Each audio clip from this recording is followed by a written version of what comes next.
Now the public access specifier. So the features of public access specifier like this. Public members are accessed through member functions and from non-member functions also. A friend function is also a non-member function, so it can be accessed from friend function also. And public members can be inherited. See here I have written in 2 points. Public members can be accessed through member functions and it can be accessed through non-member functions and it can be inherited. Okay. Let us see the example. I have taken book ID data member in public section and operation, that is a member function, that is in public section. Both are in public section. See, I'll concentrate on BID only. Even we have already called this function from main function. It is a public member. So in this example, what I am trying to explain is BID, book ID is the data member. Then this data member is in public section. So this public data member can be accessed through the member function and also a non-member function. Main is a non-member function.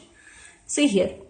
From this function, I am going to read data to BID, and from non-member function main, I am going to display the content of BID. Okay. Now enter BID and you see in extraction BID. See here, BID is a data member. Operation is a member function. So that's why we shall write directly BID. We should not use a object name and dot operator because it is a member function of that class. It can access data member directly. Now from main function, first I want to call this function operation because first we have to insert data to BID. B dot operation. Then this function will execute and it reads the data.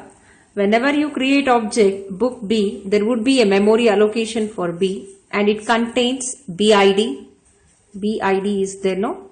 So when you call this function, the control executes this statement BID. It is we have defined inside the class and it is a short function, so it acts as an inline function. This code will be expanded here and executes here itself.